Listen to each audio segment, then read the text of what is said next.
सहेली।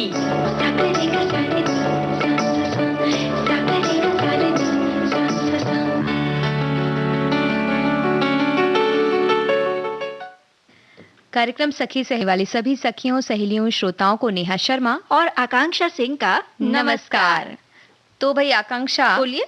आप और हम तो यहाँ आ गए हैं और बातें करने वाले हैं सखी सहेली में, ये तो बिल्कुल सही बात और है। सिर्फ हम ही नहीं आए हैं नेहा, हमारे कई श्रोता और हमारी जो सखियां हैं वो भी इस समय रेडियो के एकदम नजदीक आकर बैठ गई हैं। अभी सखी सहेली की जब महफिल जमती है तो कोई दूर थोड़ी ना रह सकता है। ये बहुत अच्छी बात है, क्योंकि जब बातों की बात चलती है कि कुछ बातें कर लें हम आराम से बैठकर और आपस में बतिया लें, तो ऐसा जब होता है ना तो सब काम वाम छोड़ के या काम करते हुए भी बतियाने का एक अलग ही मजा होता है। और ये मजा मतलब आपस में बात करने का ये जो मजा है ये दुगना हो जाता है जब हम किसी अपने से और खास कर अपने किसी सहोदर से कह सकते हैं कि अपने किसी भाई या बहन से बात कर रहे होते हैं। बिल्कुल, तो उस वक्त तो हमें किसी भी बात के बारे में सोचना नहीं पड़ता है कि अगर हम इस तरह से बात करेंगे तो कैसा लगेगा, या हमने ये कह दिया गलती से तो ये सब सोचना ही नहीं पड़ता है। हम एकदम उन्मुक्त मतलब मन खोल के बात करते हैं। ये हम इसलिए कर रहे हैं क्योंकि आज है राष्ट्रीय सहोदर दिवस। देखिए, आज राष्ट्रीय सहोदर दिवस तो नहीं है आकांक्षा, रविवार को है राष्ट्रीय सहोदर दिवस। 10 तारीख को हम मनाएंगे, लेकिन क्योंकि सखी सहेली हम शुक्रवार तक मनाते हैं तो हमारे लिए तो आज ही दिन है। जी। तो हम अपने सभी साथियों से ये पूछना चाहते हैं कि अगर राष्ट्रीय सहोदर दिवस के मौके पर ही पूछना चाहते हैं कि आप हमें ये बताइए कि आप घर के बड़े बच्चे हैं, यानी आप भाई बहनों में सबसे बड़े हैं या छोटे हैं, जो भी आप हैं, और आपका क्या अनुभव रहता है। जो बड़े भाई हैं या बड़ी बहनें हैं उनका क्या अनुभव है छोटे भाई बहनों को लेकर, और जो छोटे भाई बहन हैं वो अपने बड़े भाई बहनों के बारे में क्या सोचते हैं, ये हमें कमेंट्स के जरिए बताइए और हम कार्यक्रम के अंत में इसे शामिल करेंगे। और साथ ही साथ आज बातें होंगी कि भाई उपवास करना क्यों जरूरी है। और हम सखी विशेष में आज लेकर आए हैं सुनैनी देवी को, जिनके बारे में हम बात करेंगे, और साथ ही रेसिपी भी है, विभिन्न रायते की रेसिपी हम बताने वाले हैं, अलग अलग तरह से कैसे रायता बनाएं। नेहा, ये कैसा लग रहा है ना कि एक तरफ हम बात करेंगे कि उपवास क्यों जरूरी है और साथ ही साथ हम व्यंजन भी बताएंगे। बिल्कुल, तभी तो उपवास का एक व्रत होता है ना, उपवास का मतलब संकल्प लेना। तो किस तरह से संकल्प पर सब कायम रहेंगे कि भाई व्रत कर लेने के बाद ये अच्छे अच्छे रायते बनाकर हम खा सकते हैं या पहले भी हम खा सकते हैं। वैसे दही तो पाचन के लिए बहुत अच्छी होती है, बिल्कुल, तो उतना ज्यादा परेशानी नहीं होनी चाहिए।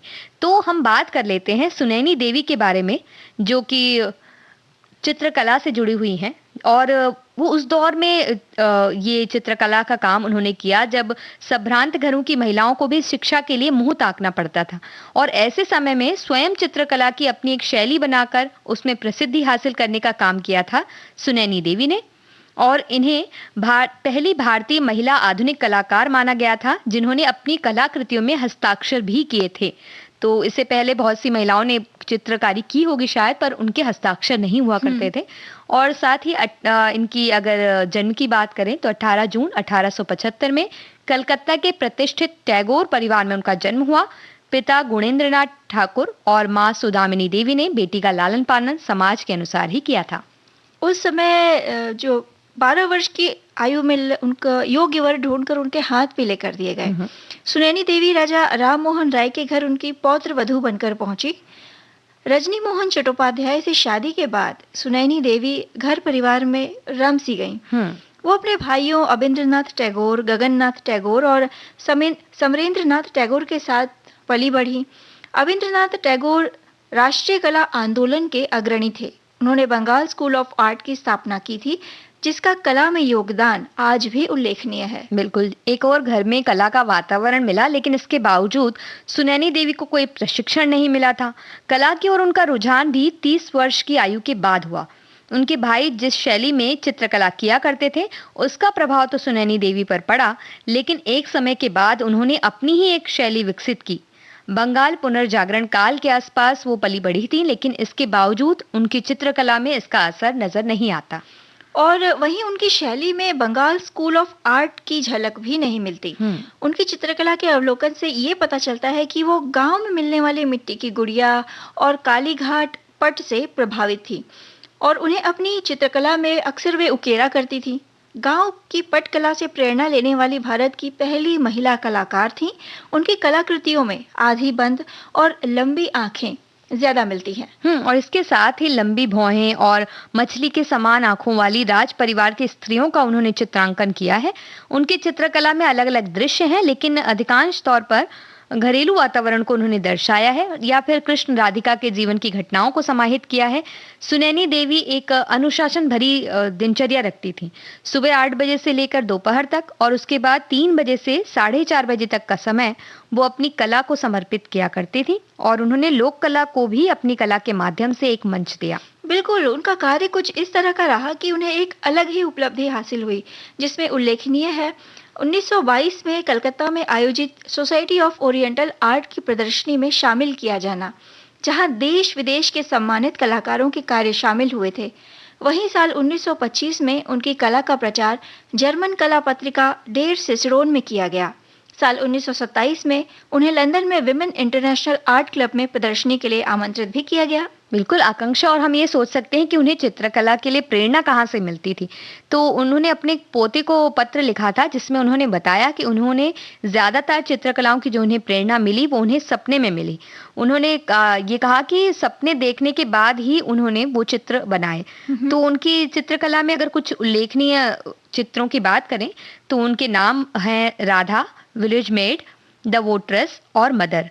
सुनैनी देवी की चित्रकला के माध्यम से भारतीय चित्रकला ने पहली बार एक महिला के नजरिए से चित्रकला को देखा। क्या बात है। और उनकी कलाकृतियां जो है आज भी हम देख सकते हैं। आज भी कुछ प्रतिष्ठित संग्रहालयों में उनकी पेंटिंग्स मौजूद हैं। भारतीय संग्रहालय कोलकाता, एनजीएम ए बेंगलुरु और नई दिल्ली, साथ ही साथ नेशनल आर्ट गैलरी चेन्नई और जगमोहन पैलेस मैसूर, इसके अलावा लखनऊ विश्वविद्यालय, रविंद्र भारती विश्वविद्यालय संग्रहालय कोलकाता में जो स्थित है, साथ ही ललित कला अकादमी कोलकाता में जो स्थित है, वहां पे जाकर उनके चित्रों को हम देख सकते हैं। बिल्कुल, सोचिए इतने सालों पुरानी उन्होंने एक अपनी तरह से एक रीति चालू की और उस रीति को हम आज भी देख सकते हैं और उसका जश्न मना सकते हैं। बिल्कुल, प्रेरणा भी ले सकते हैं। हरी हरी वसुंधरा, नीला नीला ये गगन, नीला नीला ये गगन।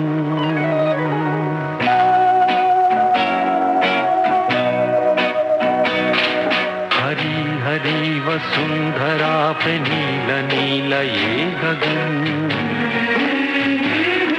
कि जिस पे बादलों की पालकी उड़ा रहा पवन। दिशाएं देखो रंग भरी, दिशाएं देखो रंग भरी, चमक रही उमंग भरी। ये किसने फूल फूल पे, ये किसने फूल फूल पे किया सिंगार है। ये कौन चित्रकार है, ये कौन चित्रकार, ये कौन चित्रकार है, ये कौन चित्रकार है, ये कौन चित्रकार।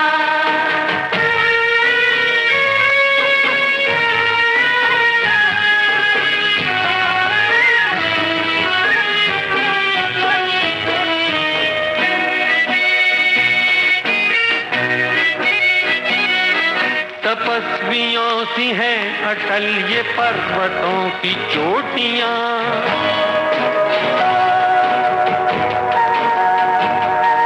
ये सर्प सी घुमेरदार घेरदार घाटियां।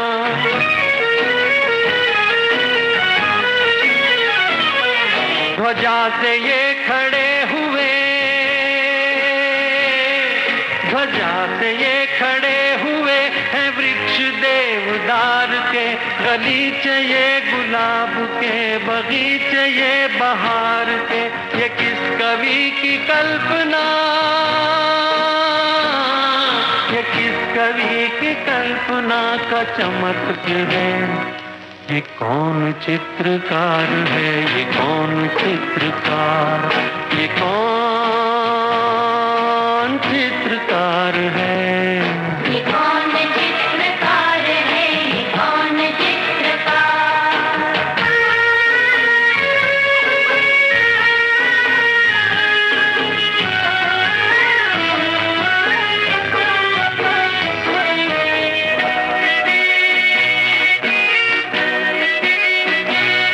कुदरत की इस पवित्रता को तुम निहार लो,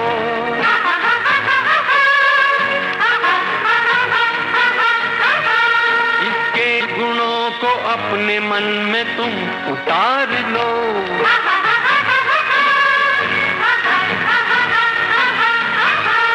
चमका लो आज लालिमा,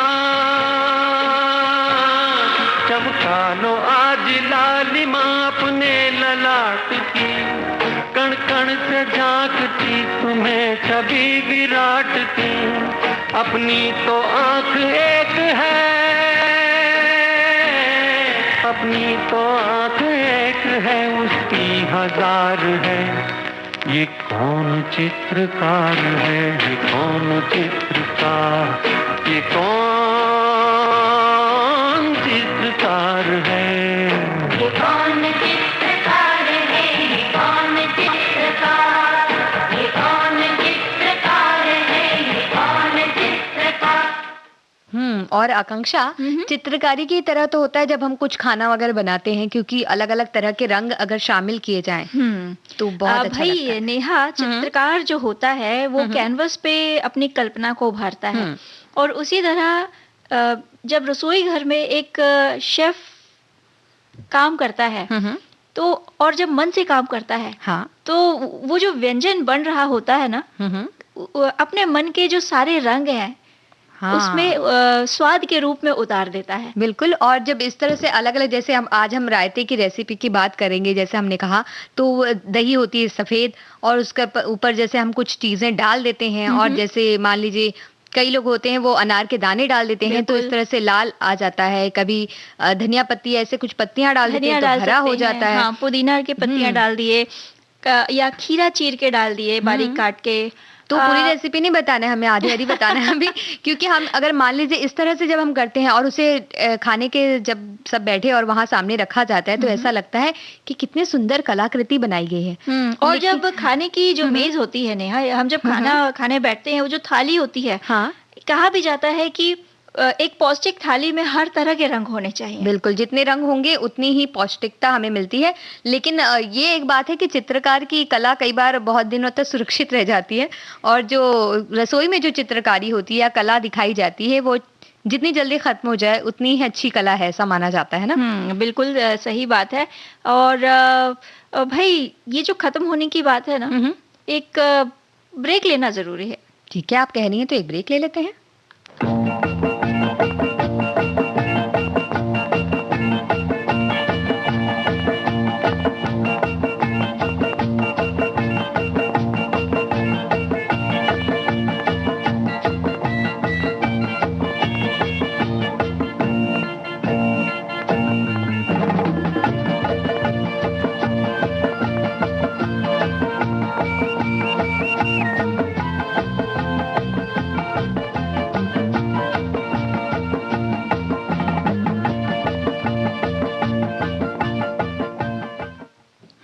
तो ज्यादा देर ब्रेक नहीं लेना चाहिए आकांक्षा। हम लौट आए हैं कार्यक्रम सखी सहेली के साथ। एक बार फिर से सभी का बहुत बहुत स्वागत है। और पता है, हमारी एक सहेली कह रही कि वास्तव में उन्हें ऐसा लगता है कि हम आपस में सब मिलकर गप्पा गोष्ठी कर रहे हैं। भाई, जब सखी सहेली का मंच सजता है और हम अपनी सहेलियों से बातें करते हैं, तो हमें भी लगता है कि हम कहीं दूर नहीं बैठे हैं, बस बिल्कुल अगल बगल आमने सामने ही तो बैठे हैं। तो इस तरह से जब हम आगे आज आमने सामने बैठे हैं, आपस में बातें कर रहे हैं, रायता भी बनाएंगे, बहुत सी बातें भी करने वाले हैं, लेकिन उपवास क्यों जरूरी है? उपवास करना पहले जरूरी है, फिर खाने की बातें करेंगे। भाई नेहा, उपवास या ये जो हम कहते हैं कि व्रत, अर्थ यही है कि संकल्प लेकर किसी कार्य को पूरा करना। जी। तो यूं तो हम अपनी श्रद्धा के अनुसार अलग अलग समय पर व्रत रखते हैं, लेकिन जी। अक्सर हम इस दिन फलाहार के नाम पर कई ऐसी चीजें खा लेते हैं जो कहते हैं ना कि आम दिनों से भी ज्यादा होती हैं, हाँ, आम दिनों गरिष्ठ से व्यंजन होते हैं। बिल्कुल। तो अन्य दिनों की अपेक्षा अपने शरीर को हम कहीं ना कहीं किसी न किसी रूप में और भर सा लेते हैं। बिल्कुल, और ऐसा लगता है कि एक बार जब खाना खा लिया तो बस बहुत हो गई। तो एक ही बार में 2-3 बार का जो हमारा खाना होता है, वो हम एक साथ ही नाश्ता और दोपहर का खाना, रात का खाना सब खा लेते हैं एक साथ, है ना? तो क्या इसे कहेंगे सही तरीके से व्रत करना या उपवास करना? नहीं, इसे तो हम कह सकते हैं कि जो हम लोग लालच फलाहार का लालच करते हैं ना, कि फलाहार में लालच करके कुछ खा लेते हैं चलो, तो वो वाला है कि वो हम कर लेते हैं इसके दौरान। लेकिन अगर व्रत का हम वास्तविक अर्थ देखें, तो एक तरह से ये मानसिक शांति प्राप्त करने का साधन हो सकता है। और व्रत और उपवास जब हम करते हैं, 1 दिन के लिए या जी। निश्चित कुछ दिनों के लिए, तो शरीर को हम अवकाश देते हैं। तो शरीर अगर खुश रहता है, शरीर को कुछ ना कुछ हम रोज़ाना खाते-पीते रहते हैं, तो कई बार इसमें बहुत सी चीज़ें हैं जो पचती भी नहीं हैं। हम्म।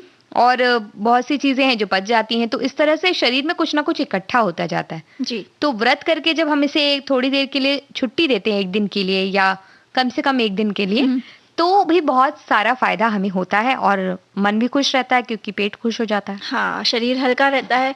तो व्रत एक तरह से देखा जाए तो हमारे पाचन क्रिया को सुधारने का काम करता है। बिल्कुल।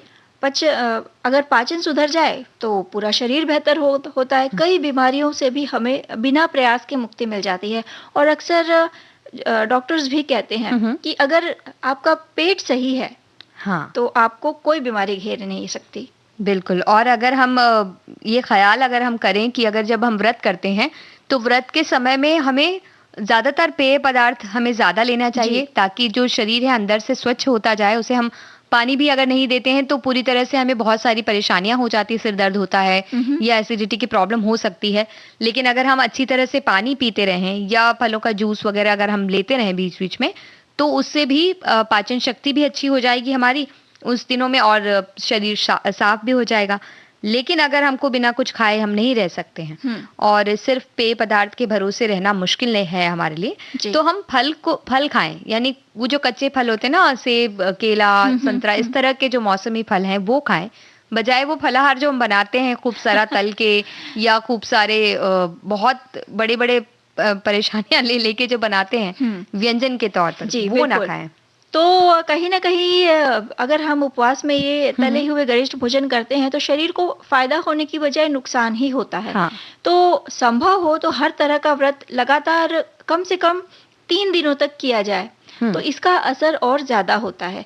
यानी कि जब हम सोच रहे हैं कि एक तरह से अपना जो शरीर है, कह सकते हैं कि उसको अगर हमें डिटॉक्स करना हो जी, तो अगर 3 दिन लगातार व्रत करें और इन 3 दिनों में आपको कोई गरिष्ठ भोजन नहीं करना है, फल खाइए, जैसा कि नेहा आपने अभी बताया, अपने मौसमी फल खाइए, जितना हो सके तरल पदार्थों का सेवन करिए। अब तरल पदार्थों में पानी के अलावा जैसे नारियल पानी हो गया, नींबू पानी हो गया, पानी में शहद डाल के आप पी सकते हैं। साथ ही साथ फलों का रस हो सकता है और छाछ है या मट्ठा है, दही का सेवन भी किया जा सकता है। तो इसे तीसरे दिन जब 3 दिन बीत जाएंगे तो उसके बाद आपको शरीर एकदम हल्का लगने लगेगा। बिल्कुल। और इतना, क्योंकि पहले दिन तो उतने ज्यादा असर हमें नहीं लगता है, लेकिन धीरे धीरे जब हम ये क्रिया करते जाते हैं तो शरीर पर इसका असर भी हमें पता चलता है। लेकिन ये करने के पहले अगर कोई शंका है तो आप अपने डॉक्टर से एक बार सलाह जरूर ले लीजिए कि क्या आप इसे कर सकते हैं। और जब 3 दिनों तक ये व्रत अगर आप करते हैं, सिर्फ मतलब एक तरह से लिक्विड डाइट पे अगर आप हैं 3 दिनों तक, तो चौथे दिन जब आप भोजन की शुरुआत करते हैं तो सीधे रोटी या दाल चावल न खाकर एकदम हल्के भोजन से शुरुआत करिए, जो हो सकती है मूंग की खिचड़ी या साबूदाने की, जिसे हम कांजी कहते हैं, मतलब साबूदाना पानी में एकदम पका के। हाँ, तो इस तरह के हल्के व्यंजन ले सकते हैं और पूरी तरह से पेय पदार्थ में ना भी रहें तो फल आप खाकर रह सकते हैं आराम से, और उससे भी आपको फायदा होता है। इसके साथ ही अब ये कहा जाता है कि कम से कम सप्ताह में 1 दिन तो सभी को व्रत रखना चाहिए, क्योंकि हम जब 7 दिन में से 6 दिन अगर खाते हैं तो 1 दिन शरीर को अगर हम आराम दें तो वो उतने सारे खाने को जो पाचन क्रिया है उसको फिर से सुधार सकेगा शरीर। जैसे हमें भी रविवार या एक दिन की छुट्टी मिलती है, उस तरह से उसे शरीर भी को भी एक दिन का छुट्टी देनी। हाँ ब्रेक जरूरी जी। है। तो हमारे जो जितने भी संस्कार हैं नेहा या व्रत त्योहार जो आते हैं, उसमें जो व्रत उपवास करने का एक तरह से जो विधान बनाया गया है वो जी। कहीं ना कहीं हमारे शरीर की जरूरतों को देखकर ही बनाया गया है। बिल्कुल।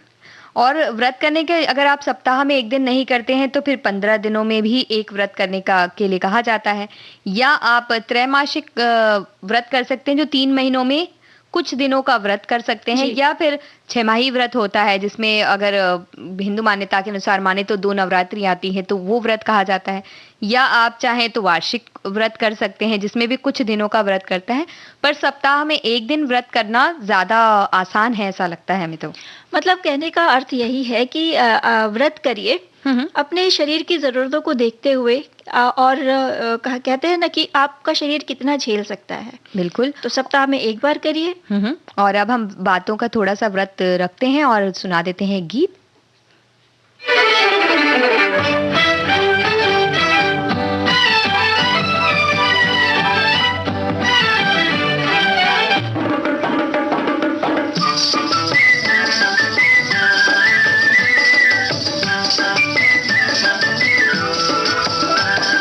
पंछी बनूं उड़ती फिरूं मस्त गगन में, आज मैं आजाद हूँ दुनिया के चमन में। पंछी बनूं उड़ती फिरूं मस्त गगन में, आज मैं आजाद हूँ दुनिया के चमन में।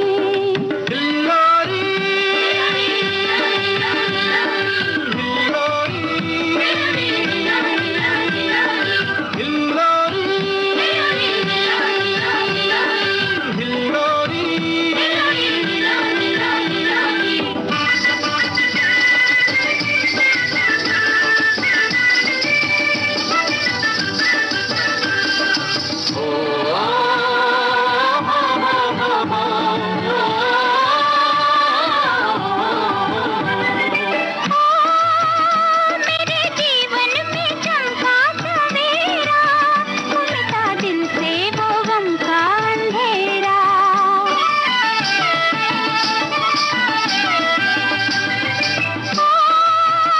हरे खेतों में गाए कोई लहरा, वो यहाँ दिल पर किसी का ना पहरा। रंग बहारों ने भरा मेरे जीवन में, रंग बहारों ने भरा मेरे जीवन में, आज मैं आजाद हूँ दुनिया के चमन में। पंछी बनूं उड़ती फिरूं मस्त गगन में, आज मैं आजाद हूँ दुनिया के चमन में।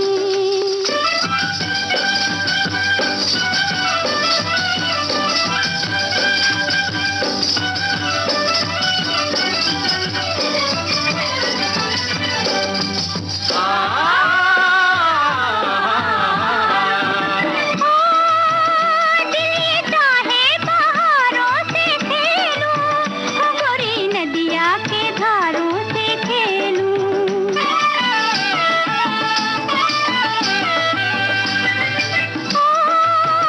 चांद सूरज सितारों से खेलूं, अपनी बाहों में आकाश ले लूं।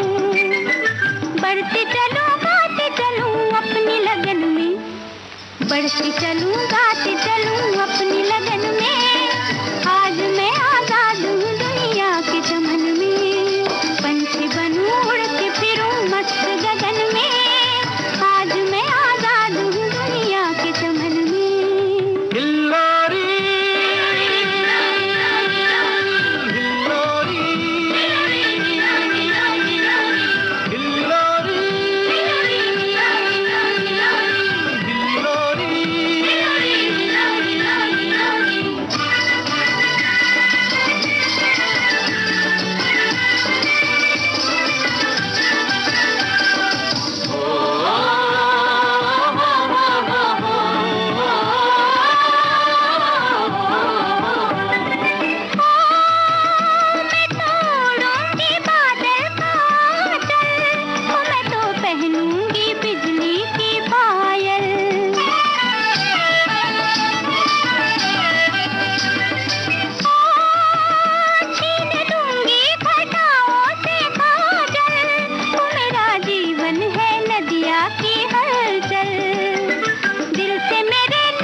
अगर हम बहुत दिन व्रत कर लेते हैं ना, तो ऐसे ही जब हल्का-हल्का लगता है तो ऐसा लगता है कि पंछियों की तरह हम उड़ रहे हैं। बहुत शरीर हल्का लगता है, मन हुँ, खुश होता है बहुत ज़्यादा। बिल्कुल। और जब मन खुश रहता है, तो तन भी खुश रहता है नेहा। बिल्कुल। अच्छा, हमारे श्रोताओं का भी कहना है, हुँ। एक श्रोता लिखते हैं कि उपवास? नहीं, नहीं, हम जिस दिन उपवास करते हैं, उस दिन ज़्यादा भूख लगती है। कितनी सही तरह-तरह के बात। व्यंजन की खुशबू आती रहती है।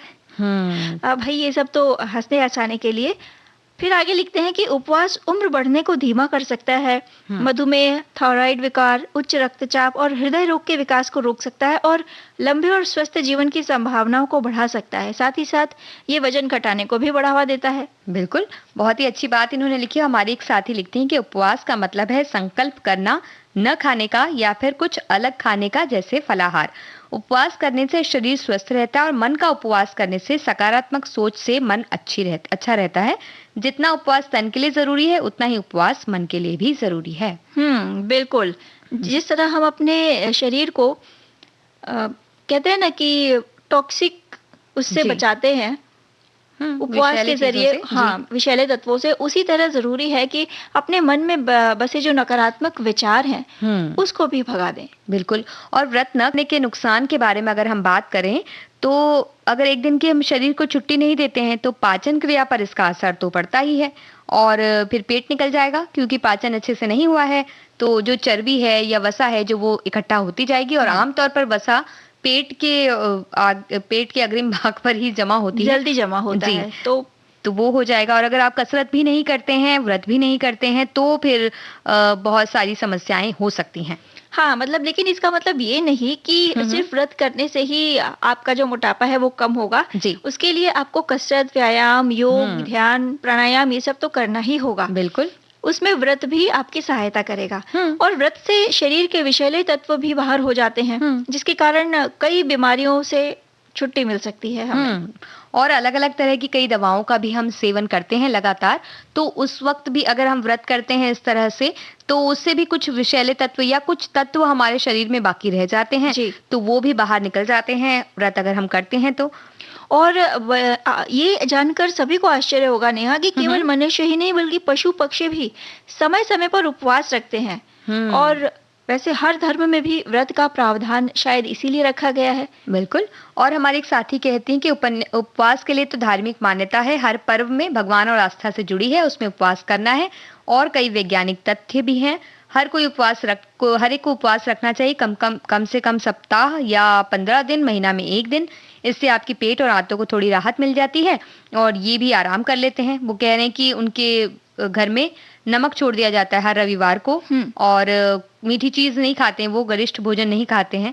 रोटी दूध, चूड़ा दूध, दही, आम, फल, इस तरह की चीजें वो हल्के फुल्के खाते हैं। जी। और कई बार वो भी व्रत करती हैं, एकादशी का व्रत वो करती हैं, तो नमक नहीं लेती हैं, अनाज भी नहीं खाती हैं। इसी तरह से वो लोग बिना तेल का चोखा, आलू का या भरता या दाल, यही सब वो खाते हैं। चावल नहीं खाते हैं, क्योंकि चावल उस वक्त खाना मना होता है और वो कह रही हैं कि उससे पानी की मात्रा बढ़ जाती है, इसलिए वर्जित होता है, ऐसा कहा जाता है। प्याज, लहसुन जैसी चीजें भी वो नहीं खाती हैं। बिल्कुल। तो भाई समय-समय पर अपने शरीर को एक ब्रेक देना जरूरी है उपवास के रूप में। तो चलिए ले लेते हैं एक छोटा सा ब्रेक।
अंतराल के बाद एक बार फिर से आप सभी का स्वागत है कार्यक्रम सखी सहेली में। तो आकांक्षा एक गीत सुनवा देते हैं। हाँ भाई, मन को भी ब्रेक चाहिए ना।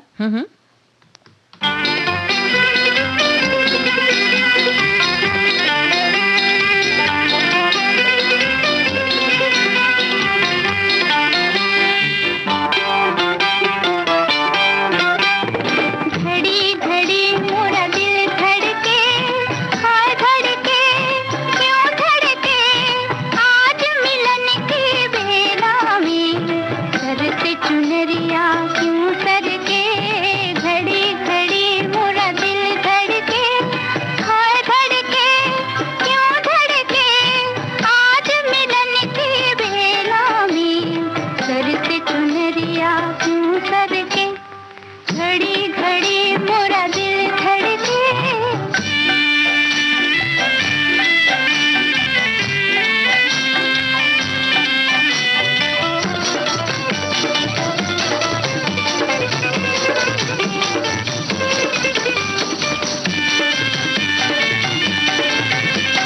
सारी उम्र के बदले मैंने मांगी थी ये शाम, आज यही खो जाऊंगी मैं, उनकी बाहें थाम रे, उनकी बाहें थाम। प्यार मिला आंचल भर के, दिल धड़के क्यों धड़के, आज मिलन की बेला में सरती चुनरिया क्यों सरके, घड़ी घड़ी मोरा दिल धड़के, हाय धड़के क्यों धड़के, आज मिलन की बेला में सरती चुनरिया क्यों सरके, घड़ी घड़ी मोरा दिल धड़के।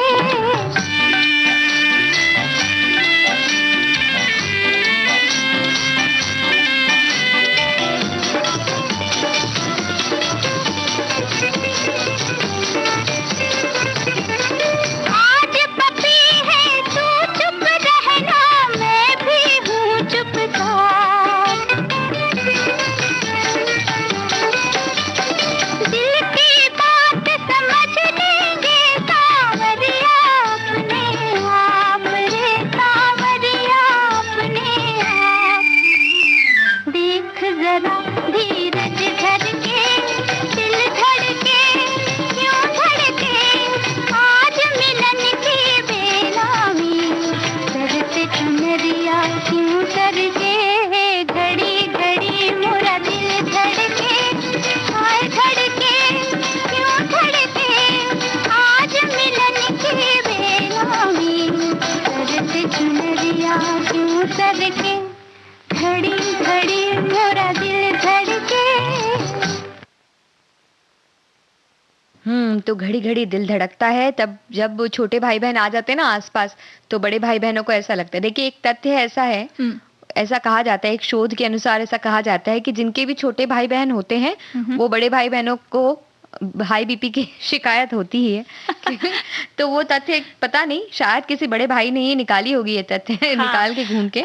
भाई जो घर के छोटे और जो बड़े होते हैं ना, सबका अपना अपना नजरिया होता है। छोटों को यही लगता है कि हमारे बड़े भाई या बहन हमेशा हमें दबाते रहते हैं। हाँ। और बड़ों को यही लगता है कि छोटे भाई बहन हमेशा हमारी बात नहीं मानते, और माता पिता या बड़े बुजुर्ग भी हमेशा उन्हीं का पक्ष लेते हैं।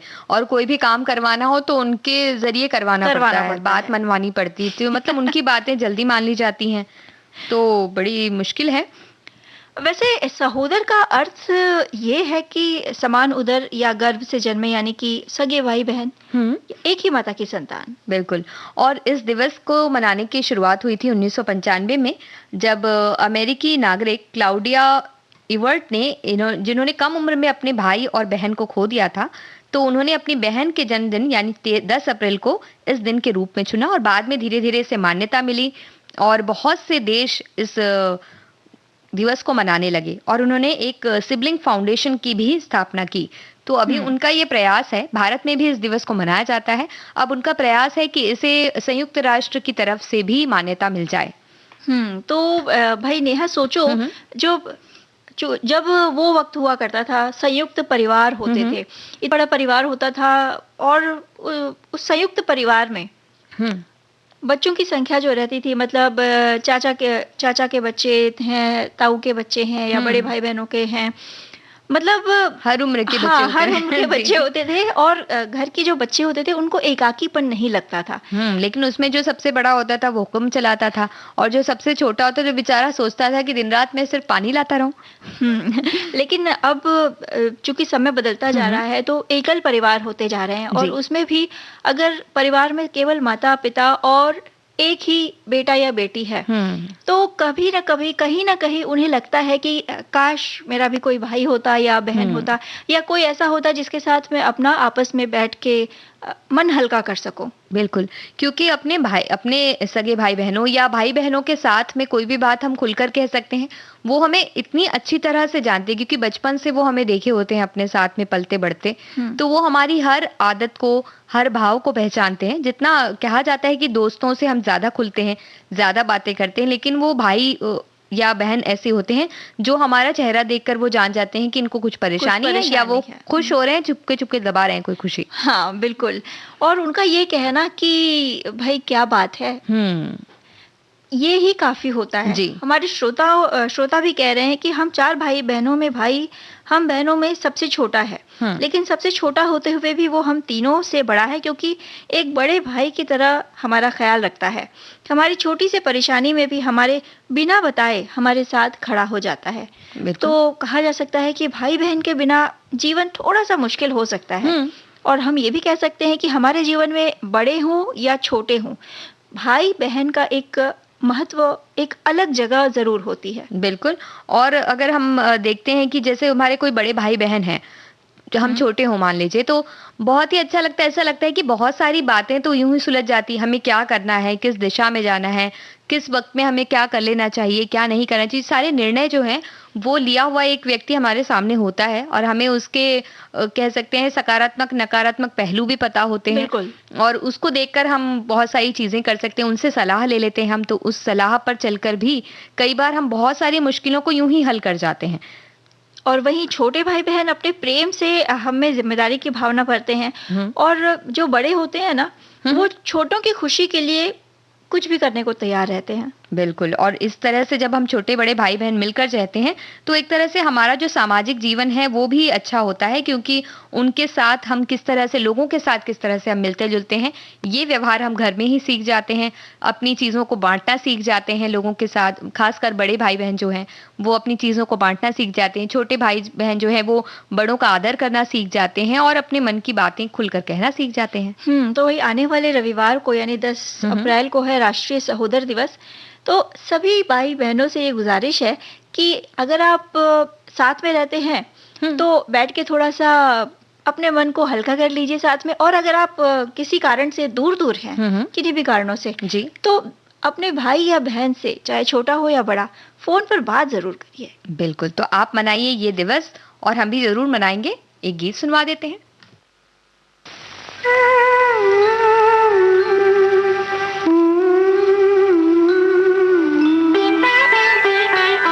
मेरे भैया मेरे चंदा मेरे अनमोल रतन तेरे बदले मैं ज़माने की कोई चीज़ न लूं। मेरे भैया मेरे चंदा मेरे अनमोल रतन तेरे बदले मैं ज़माने की कोई चीज़ न लूं।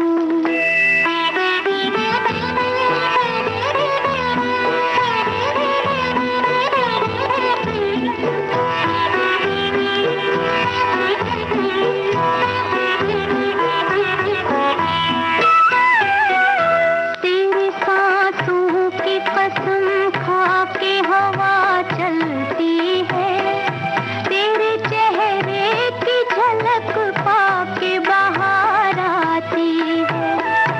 एक पल भी मेरी नजरों से जो तू ओझल हो हर तरफ मेरी नजर तुझको पुकार आती है।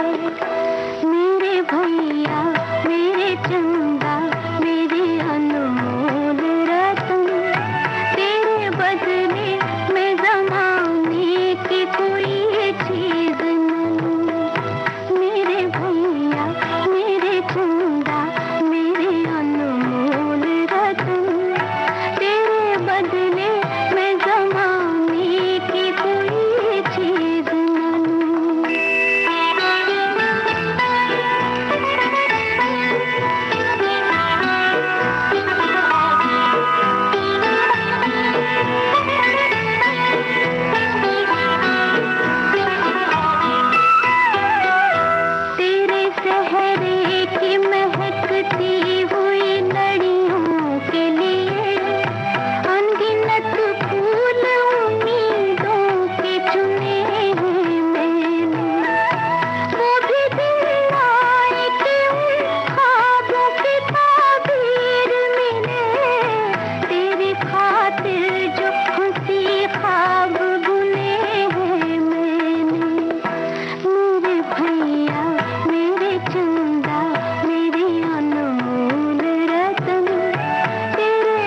तो भैया आपके बिना हम कोई चीज़ आपके बदले नहीं लेंगे, ऐसा बहन कह रही है। और वैसे भी भाई बहन लोग कई बार एक दूसरे को इस तरह से कहकर चिढ़ाते भी हैं, कहते हैं कि भाई तुम कोई चीज़ तुम्हारे बदले कुछ मिलेगा भी नहीं अगर भाई बहन हो, तो इस तरह की बातें वो कहते भाई हैं। ये तो नेहा छेड़छाड़ थोड़ी सी चलती रहती है, जी। भाई बहन का रिश्ता होता ही ऐसा है, लेकिन फिर भी और देखा जाए तो कहीं ना कहीं एक दूसरे के पूरक होते हैं। बिल्कुल। और हमारे एक साथी लिख रहे हैं कि बीइंग सिंगल चाइल्ड, मतलब वो इकलौते हैं अपने घर के, तो वो कह रहे हैं मुझे हमेशा से ऐसा ही लगता रहा है कि भाई या बहन का होना बहुत ही ज़रूरी है, वरना आप अकेले ही मम्मी पापा के बीच में फंसे रहते हैं। तो ये एक नुकसान इन्होंने बता दिया है कि किस तरह से, क्योंकि सारी जिम्मेदारियां इन्हें अकेले को ही पूरी करनी पड़ती होंगी। तो आपको कभी ये अनुभव आया है कि मतलब अपने श्रोताओं से पूछ रहे हैं हम कि अपने किसी सहोदर के कारण यानी बड़े भाई के कारण या छोटी बहन के कारण आपको डांट खानी पड़ी हो, भले गलती ना हो आपकी? भाई ये तो ऐसा बहुत अक्सर होता रहता हाँ, है। ये तो होता ही रहता है। और इस मामले में तो छोटे भाई बहन हो या बड़े भाई बहन हो, सब कहेंगे कि हाँ हमारे साथ ऐसा हुआ है। लेकिन देखते हैं हमारे श्रोता क्या कहते हैं। लेकिन फिलहाल तो हम कहेंगे रेसिपी। आज हम उपवास या व्रत की बात कर रहे थे नेहा, तो इस बात पर हमारे एक श्रोता का कहना है कि हाँ। उपवास या व्रत की बात हो रही है, तो मैं ये बता दूं कि इन दिनों मैं सोशल मीडिया से दूर रहने का व्रत रखा है। तो सोशल मीडिया से दूर रहने का इन्होंने व्रत रखा है और शायद व्रत उनका पूरा हो चुका है। तो इन्हें बहुत बहुत बधाई कि इन्होंने जितने भी दिनों का इन्होंने व्रत किया, वो किसी तरह से उन्होंने संपन्न किया। ये व्रत रखना तो बहुत ही मुश्किल भी है इन दिनों जी। और जब व्रत की बात हो रही है नेहा, तो हम चूंकि खाने की बात कर रहे हैं और अब व्यंजनों पर हम आने वाले, तो जो रायता होता है सबसे बढ़िया चीज होती है व्रत या उपवास में खाने के लिए। बिल्कुल, पेट भी भर जाता है और पाचक भी होता है। और दही में कई अच्छे बैक्टीरिया भी होते हैं जो आपके पेट में जाते हैं, आपकी पाचन क्रिया को और सुधारते हैं। बिल्कुल। तो इसलिए, और क्योंकि हम इसे रायता बनाते हैं तो आमतौर पर दही को फेंट के थोड़ा सा इसे पतला कर लेते हैं, तो वो पचाने में भी आसान हो जाता है। तो इस तरह से अगर हम रायते की बात करें तो अब देखिए हल्का वाला रायता, बूंदी का रायता, तो हमारे श्रोता कह रहे हैं कि बूंदी का रायता बहुत अच्छा होता है और उन्होंने आज घर में बूंदी का रायता ही खाया। ये इत्तेफाक की बात है। देखिए गर्मियों के दिनों में घर में बनता है बूंदी का रायता अक्सर, क्योंकि आसान भी होता है बनाना और खाने में अच्छा भी लगता है। तपती दोपहरिया में दोपहर के भोजन के साथ अगर रायता रहे तो भोजन का आनंद और बढ़ जाता है। तो रायता बता दें। और हमारी यही श्रोता आगे कह रहे हैं कि उनकी मम्मी बेसन का रायता भी बनाती हैं, स्वादिष्ट बनाती हैं, और बर्फी के जैसे उसमें पीस होते हैं। फलों का रायता बनाती हैं, लौकी का, कद्दू का, ककड़ी का, टमाटर प्याज का रायता भी उन्हें बहुत अच्छा लगता है।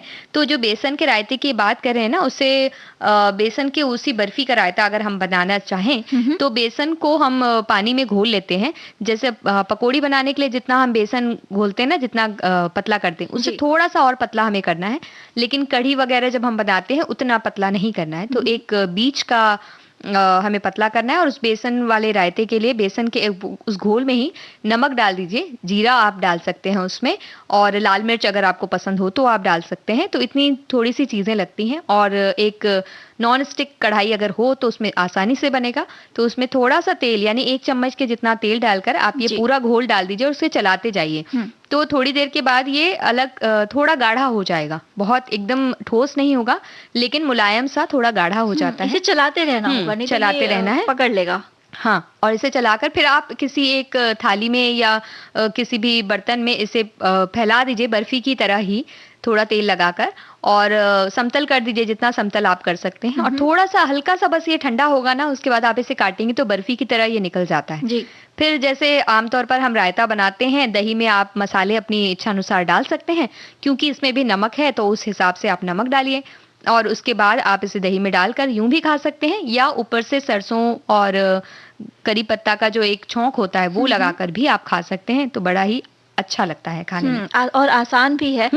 और एक आसान तरीका और है रायता बनाने का, वो है कि खीरे का रायता। और गर्मियों के दिनों में खीरा अक्सर हर घर में खाया जाता है। साथ ही साथ अगर इसमें दही के साथ इसका सेवन किया जाए तो सोने पे सुहागा वाली बात हो जाती है। तो खीरे का रायता बनाने के लिए बारीक कटा खीरा ले लें, साथ ही साथ दही, नमक स्वाद अनुसार, भुना जीरा, भुने जीरे का पाउडर चाहिए हमें, 1 हाँ जी। चम्मच या स्वाद के अनुसार। जी। काली मिर्च स्वादानुसार, बारीक कटी पुदीने की पत्तियां और हरी मिर्च बारीक कटी हुई। अब ये हरी मिर्च अगर आप डालना चाहें तो भी ठीक और न जी। डालें तो भी ठीक। तो विधि ये है कि खीरे को धोकर बारीक काट लें और दही में जितने भी मसाले हमने लिए हैं वो सभी मिला लें। पुदीना पत्ती और नमक भी मिलाना है। पुदीने की पत्तियों को आप बारीक काट लें। अब खीरे को अच्छे से मिक्स कर लें। तो ये बन गया खीरे का रायता। और अगर आप इसमें थोड़ा-सा और कुछ करना चाहें तो इसको आप जीरे का और राई का तड़का भी दे सकते हैं। तो ये स्वाद और बढ़ जाएगा। बिल्कुल। साथ ही साथ खीरे के साथ अगर आप टमाटर बारीक करके या प्याज बारीक करके डाल दें तो स्वाद चौगुना हो जाएगा। बस तो इस तरह से हम चौगुना स्वाद करेंगे और ये इतना अच्छा लग रहा है आकांक्षा इसको, क्योंकि खीरे का रायता कभी-कभार तो सभी ने खाया होगा और उसे जब हम खाते हैं तो पेट और ठंडा लगता है। यूं भी रायता हम जब खाते हैं तो पेट ठंडा लगता है और इस तरह से जब कोई रायता बनता है जिसमें ज्यादा कुछ चीजें नहीं डली हैं जी। और सब अपने प्राकृतिक रूप में हैं, तो वो बहुत ही अच्छा लगता है, आनंद भी देती है और खाने पौष्टिक का भी होती है। हाँ, स्वाद भी बढ़ा देती है खाने का। बिल्कुल। तो और एक रायता रेसिपी हम बता दें कि गाना सुना दें? कार्यक्रम का स्वाद तो गीतों से बढ़ेगा ना। ठीक है, तो कार्यक्रम में हम रायता नहीं फैलाते हैं, पहले गीत सुनवा देते सुनते हैं, फिर अच्छे-अच्छे एक रायते की रेसिपी बताएंगे।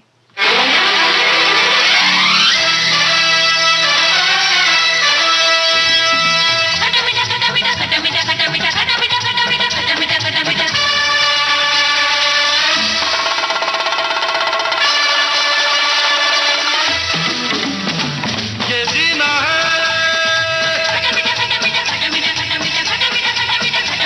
ये जीना है अंगूर का दाना,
तो रायते की बात कर रहे हैं और हमारे बहुत सारे श्रोता हैं, वो अलग-अलग तरह के रायते के बारे में हमें बता रहे हैं।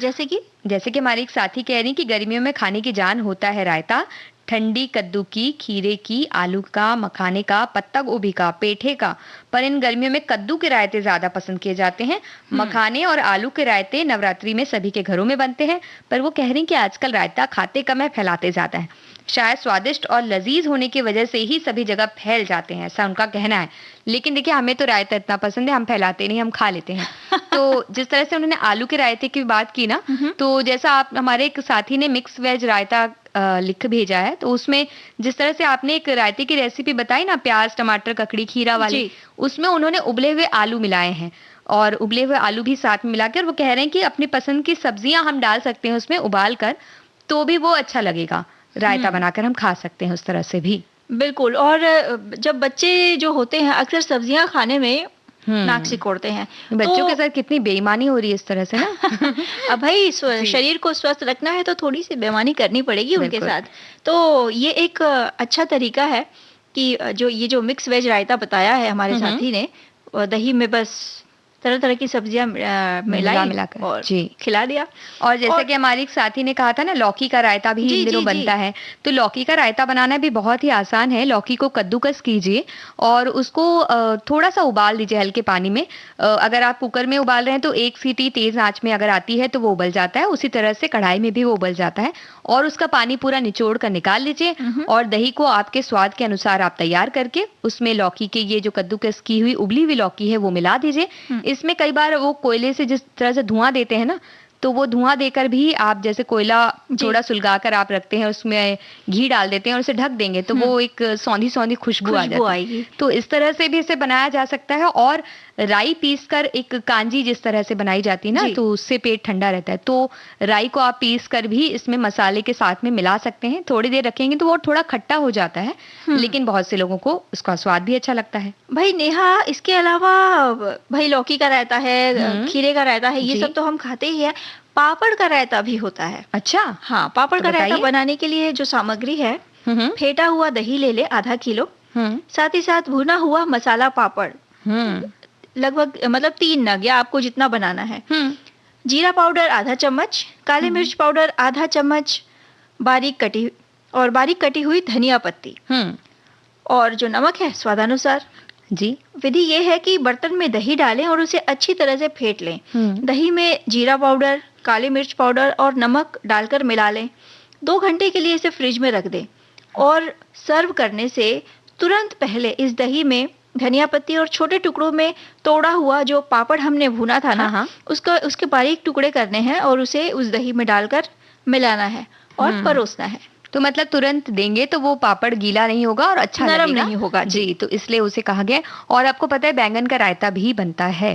बैंगन का रायता? तो जो लंबे वाले पतले बैंगन आते हैं, बैंगनी कलर के जो आते हैं, उन्हें आप काट लीजिए अपने इच्छानुसार। आप लाकर 1 पाव जैसा भी, और उसे हल्का आप काट करके और उसे थोड़ा तेल डाल करके, पंचफोरन जो होता है, सौंफ, जीरा, कलौंजी, मेथी, सरसों, ये डालकर और करी पत्ता डालकर हरी मिर्च के साथ में आप इसे छोंक दें।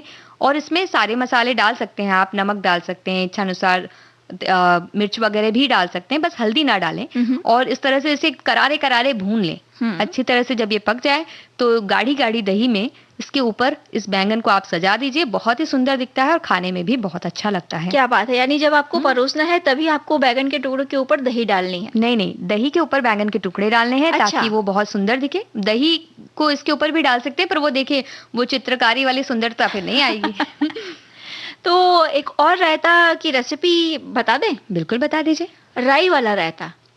अब इसको बनाने के लिए आपको चाहिए दही, 1 चम्मच राई, खीरा, 1 चुटकी हल्दी और स्वाद के अनुसार नमक, लाल मिर्च पाउडर अगर आप डालना चाहें, और हरे मिर्च और धनिया पत्ती बारीक कटी हुई।